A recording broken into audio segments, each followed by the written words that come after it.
Mi esposa me pidió que no revisara su diario, y encontré mi nombre escrito desde años antes de conocernos.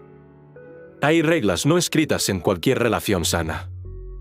Límites que respetas no porque estén formalmente establecidos, sino porque el amor y el respeto mutuo los hacen obvios. Una de esas reglas universales es simple: no lees el diario de tu pareja. Nunca. Bajo ninguna circunstancia. Y yo nunca lo había hecho. En 7 años de relación con Sofía, 5 de ellos casados, nunca había sentido la tentación de violar esa privacidad. Sabía que ella mantenía diarios desde que era adolescente. Los guardaba en una caja de madera tallada en su lado del closet. A veces la veía escribir en ellos por las noches, su pluma moviéndose suavemente sobre las páginas mientras procesaba su día.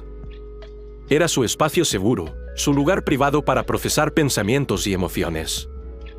Yo lo respetaba completamente. Hasta el día en que todo cambió. Fue un sábado ordinario. Sofía había salido temprano para una clase de yoga, y yo estaba reorganizando el closet, un proyecto que había estado postergando durante semanas.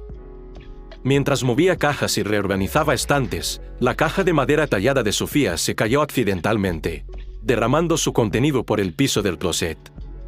Diarios.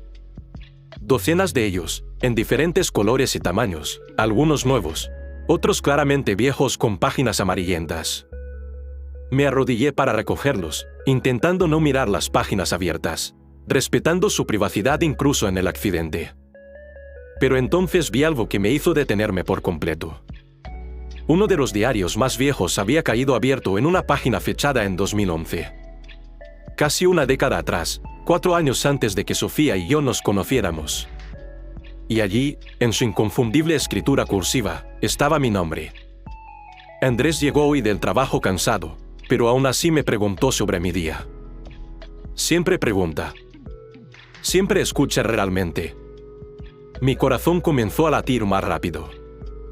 Tenía que ser una coincidencia. Andrés es un nombre común. Debía estar hablando de otra persona, alguien que conoció antes que yo. Pero seguí leyendo, incapaz de detenerme ahora. Andrés me trajo café esta mañana, exactamente como me gusta, con leche de almendra y un toque de canela. Conoce todos mis pequeños detalles. Así era exactamente como yo le preparaba el café a Sofía. Todos los días. Desde que nos mudamos juntos. Con manos temblorosas, tomé otro diario, este fechado en 2010. Lo abrí aleatoriamente. Andrés tiene esa forma de reír cuando está realmente feliz, donde sus ojos se arrugan en las esquinas y todo su rostro se ilumina. Es mi sonido favorito en el mundo. Esa era mi risa. La forma exacta en que Sofía siempre me describía cuando hablaba con amigos. Tomé otro diario. 2009. Andrés mide aproximadamente 1,80 m. Tiene ese cabello castaño oscuro que siempre está ligeramente despeinado sin importar cuánto intente peinarlo. Sus ojos son color avellana, más verdes cuando está feliz, más café cuando está pensativo. Tiene esa pequeña cicatriz sobre su ceja izquierda de cuando era niño. Era una descripción perfecta de mí. Hasta la cicatriz que me hice a los 8 años cayéndome de un árbol. El pánico comenzó a instalarse. ¿Qué estaba pasando? ¿Sofía me había estado acechando años antes de que nos conociéramos? ¿Cómo podría haber escrito sobre mí con tanto detalle cuando ni siquiera nos conocíamos? Seguí buscando, yendo más atrás en el tiempo. 2008. 2007. 2006. En cada diario, había entradas sobre Andrés. Sobre su día, sus gustos, sus hábitos, su personalidad. Y cada detalle coincidía conmigo. Pero lo más perturbador fue cuando llegué al diario más antiguo en la caja. Estaba fechado en 2005, 10 años antes de que Sofía y yo nos conociéramos. Yo tenía 17 años entonces, viviendo en otra ciudad, sin ninguna conexión con Sofía. Y sin embargo, allí estaba, la primera mención de Andrés en su diario de adolescente. Hoy decidí que algún día conoceré a alguien como Andrés. Alguien que me escuche realmente. Que me hará sentir segura. Que sea amable, paciente, Que tenga ese sentido del humor suave que hace que incluso los días malos sean mejores. Lo llamaré Andrés en mi mente. Como mi hermano. Como el mejor hombre que he conocido. Mi hermano. Esas palabras me golpearon como un tren. Sofía nunca había mencionado tener un hermano. Nunca. En 7 años juntos, había hablado de sus padres, de su infancia como hija única, pero nunca de un hermano. Escuché la puerta principal abrirse. Sofía había vuelto del yoga. Andrés, llamó. ¿Estás en casa? Me quedé congelado en el closet, rodeado de sus diarios, con el corazón latiendo tan fuerte que estaba seguro de que podría escucharlo desde el pasillo. Andrés, su voz se acercaba. Apareció en la puerta del dormitorio y me vio allí, arrodillado en el piso del closet, sus diarios esparcidos a mi alrededor. El color drenó de su rostro. No, susurró. No, no, no. Te pedí específicamente que nunca. La caja se cayó, dije rápidamente, mi voz sonando extraña incluso para mí. Fue un accidente. Pero Sofía, vi mi nombre. En diarios de hace 10 años. Antes de conocernos. ¿Qué está pasando? Sofía se dejó caer contra el marco de la puerta, deslizándose hasta sentarse en el piso. Sus manos cubrieron su rostro. Tenías que verlo eventualmente, dijo, su voz amortiguada. Parte de mí siempre supo que lo harías. Pero esperaba tener más tiempo antes de tener que explicar. ¿Explicar qué, exactamente?, dije, tratando de mantener mi voz calmada a pesar del torbellino de emociones. ¿Que me has estado acechando desde antes de conocernos? ¿Que de alguna manera sabías todo sobre mí?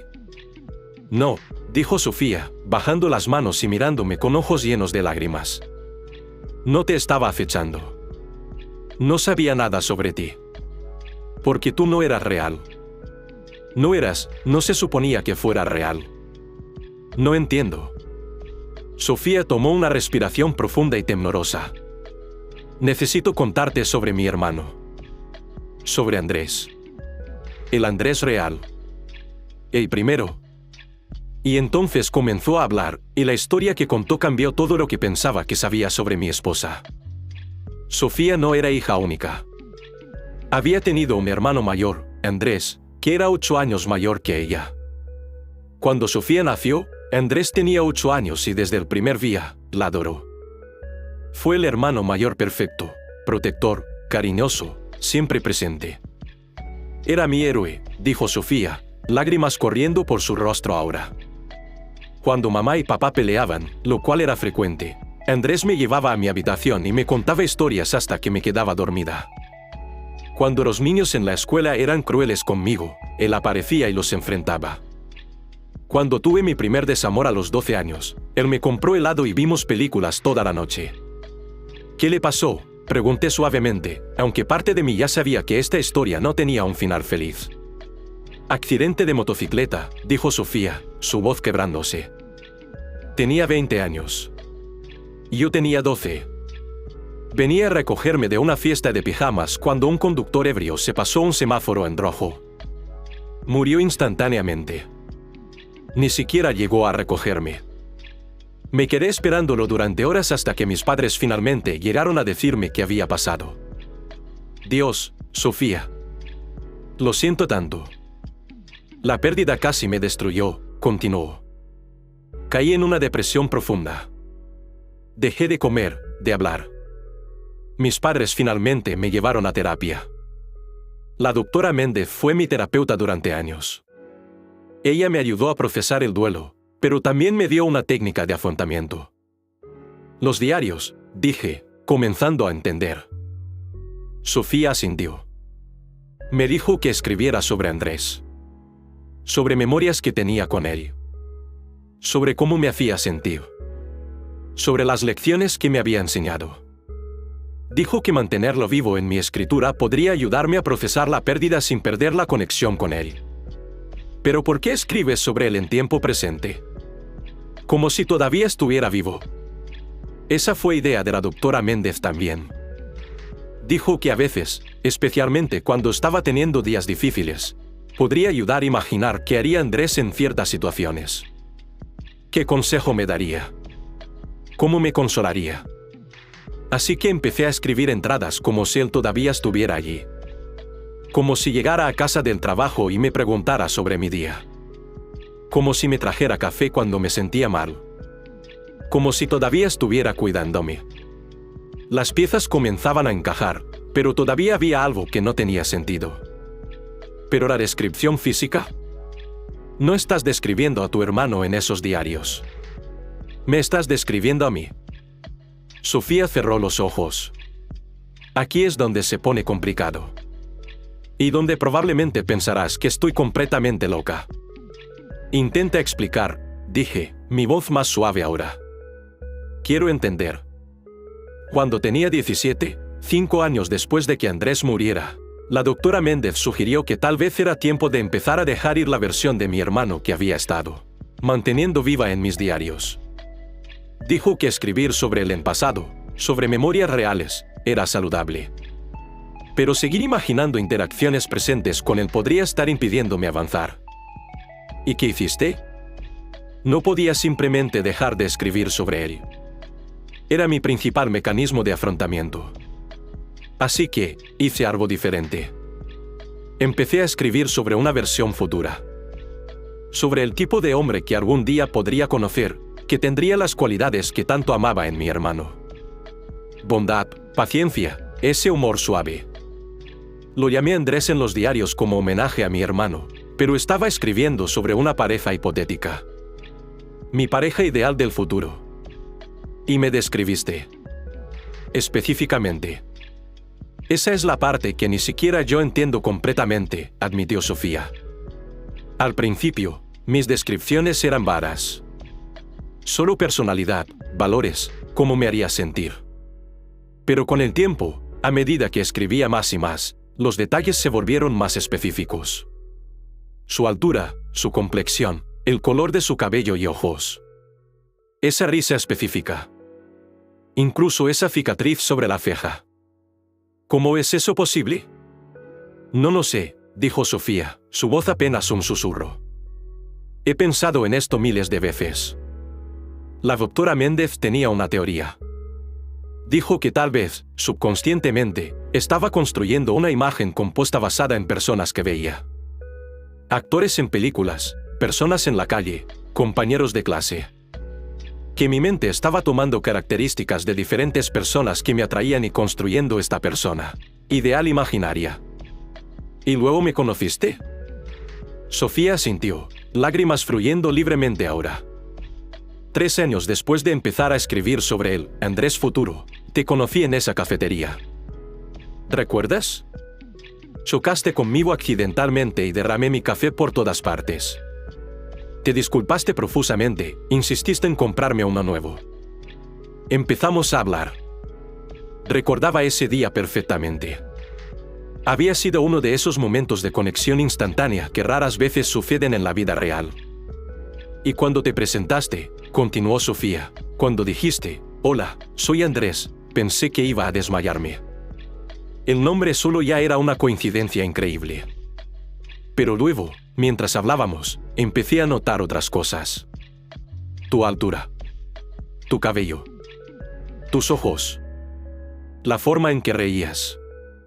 Y luego vi la cicatriz sobre tu ceja cuando te apartaste el cabello de la cara. Debe haber sido aterrador, dije, tratando de imaginar cómo se debe haber sentido. Aterrador no alcanza a describirlo, dijo Sofía. Pensé que me estaba volviendo loca. Pensé que tal vez había imaginado las similitudes, que mi mente estaba viendo lo que quería ver. Así que esa noche, fui a casa y revisé mis diarios. Y allí estaba, todo escrito años antes de conocerte. La descripción era exacta. Demasiado exacta para ser coincidencia. ¿Por qué no me lo dijiste entonces? ¿Cómo podría haberlo hecho?, respondió Sofía.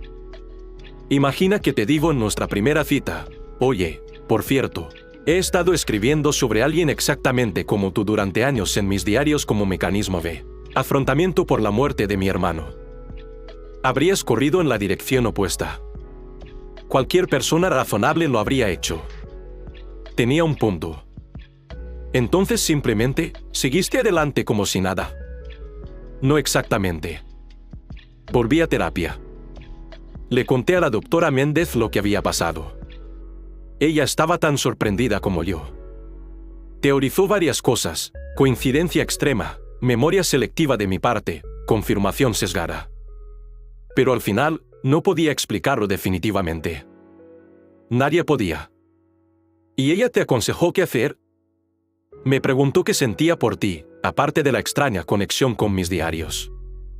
Si cuando te quitabas la descripción física, si cuando ignorabas el nombre, todavía sentía una conexión genuina. Y la respuesta era sí.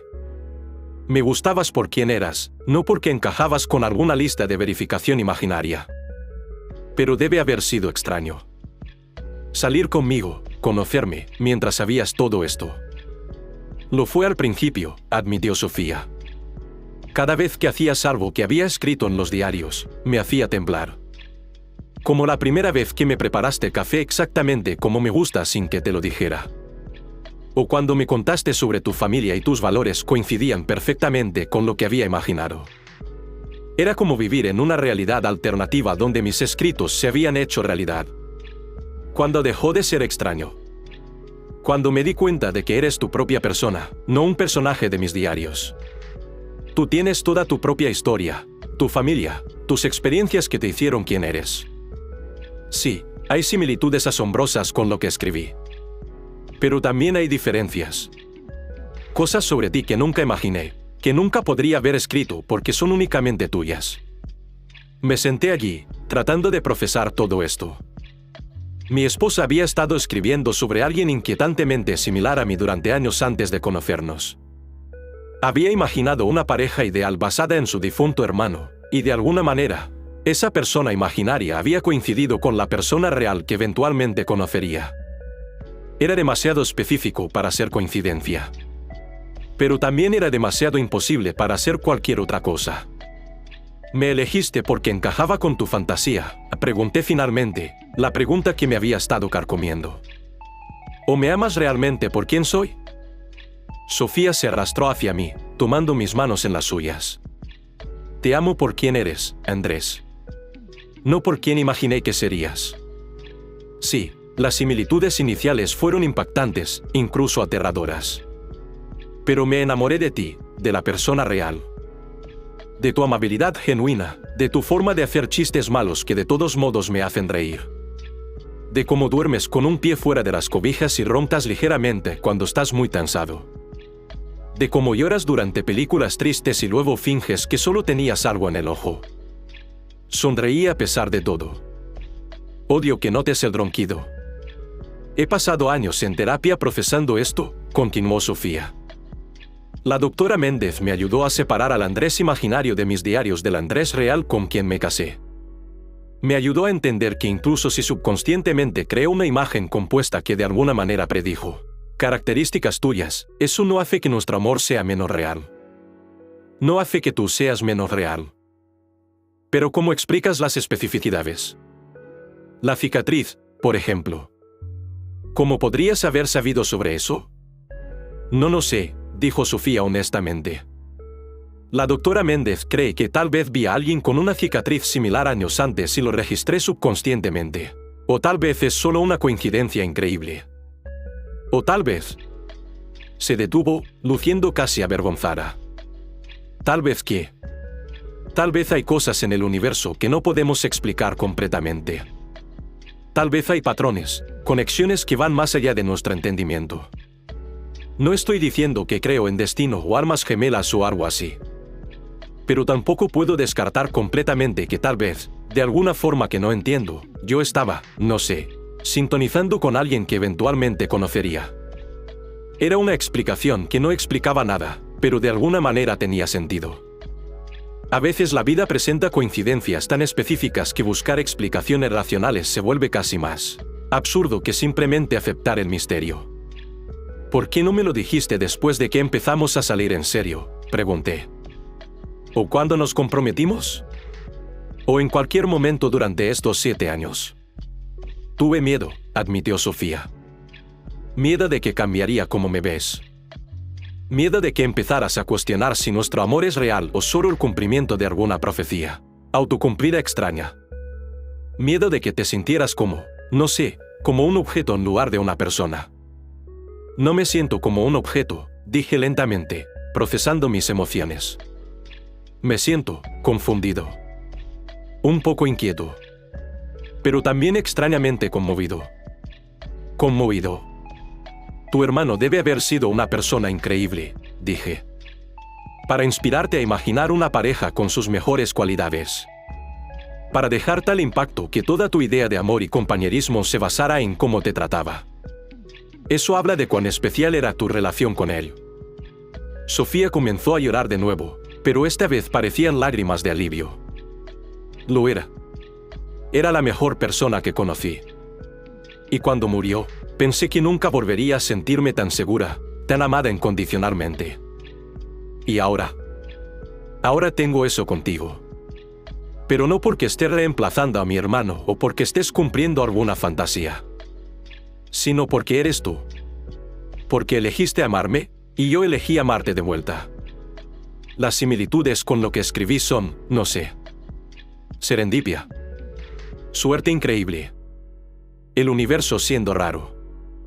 Nos sentamos en silencio por un rato, todavía en el piso del Drosset, rodeados de sus diarios que contenían años de anhelo, duelo, y de alguna manera, predicción. ¿Puedo leer más?, pregunté finalmente. De los diarios sobre tu hermano real. Me gustaría conocerlo, de alguna forma. Entender quién era.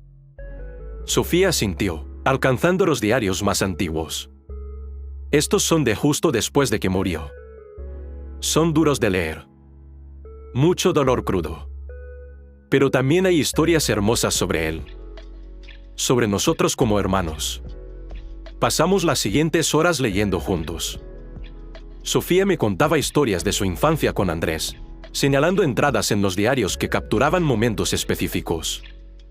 El hermano que emergió de esas páginas era claramente extraordinario, paciente, divertido, protector, profundamente amoroso. Y sí, había similitudes entre él y yo. Pero también diferencias. Su Andrés amaba el rock pesado, y yo prefiero jazz. Él era atlético y aventurero, y yo soy más tranquilo, más introvertido. Él soñaba con viajar el mundo, y yo estoy perfectamente feliz en nuestra pequeña ciudad. Las similitudes eran reales, pero no éramos la misma persona. Y eso era importante. ¿Sabes lo que creo?, dije después de leer durante horas. Creo que tu hermano te amó tanto, te protegió tanto, que cuando murió, tu mente inconscientemente buscó recrear esa sensación de seguridad. Y cuando imaginabas tu pareja ideal, naturalmente basaste eso en la persona que te había hecho sentir más amada. La doctora Méndez dijo algo similar, admitió Sofía. Y tal vez, solo tal vez, cuando estabas escribiendo todos esos detalles específicos sobre cómo se vería esta persona, estabas poniendo intención en el universo. Y el universo, siendo tan raro como es, entregó algo sorprendentemente cercano a lo que pediste. ¿Crees en eso? ¿En manifestación o lo que sea? No lo sé, admití. Pero tampoco tengo una mejor explicación. Y honestamente, no estoy seguro de necesitar una. Tal vez está bien simplemente aceptar que nuestra historia de cómo nos conocimos es inusual. Que hay elementos de ella que nunca entenderemos completamente. Eso no hace que nuestro amor sea menos real o valioso. Sofía se acurrucó contra mí. Entonces no estás asustado. ¿No crees que soy algún tipo de acosadora psicótica que te estaba esperando? No, dije firmemente. Creo que eres alguien que perdió a su hermano trágicamente joven. Que encontró una manera saludable de procesar ese duelo a través de escritura. Que de alguna forma inexplicable, esa escritura predijo características de alguien que eventualmente conocerías. Y que cuando nos conocimos, elegiste amarme por quien soy, no por quien imaginaste que sería. Te amo tanto, susurró Sofía. Gracias por entender. Gracias por no salir corriendo. ¿A dónde iría?, respondí, besando su frente. Eres mi esposa. Mi persona favorita. incluso si nuestra historia de origen es más extraña de lo que pensaba. Eventualmente guardamos los diarios de vuelta en la caja de madera tallada, más cuidadosamente esta vez. Sofía me preguntó si quería que los destruyera, si serían demasiado inquietantes para mí sabiendo que existían. No, dije. Son parte de tu historia. Parte de cómo procesaste uno de los peores traumas de tu vida. Y sí, es raro que contengan predicciones sobre mí. Pero también son ventanas al corazón de una niña que perdió a su hermano y encontró una manera de mantener su amor vivo. ¿Alguna vez dejaré de sentirme culpable por no haberte dicho antes? Probablemente no completamente, dije honestamente. Así como probablemente siempre habrá una pequeña parte de mí que se sienta rara al saber que fuiste escribiendo sobre alguien como yo durante años. Pero eso está bien. Las relaciones no tienen que ser perfectas.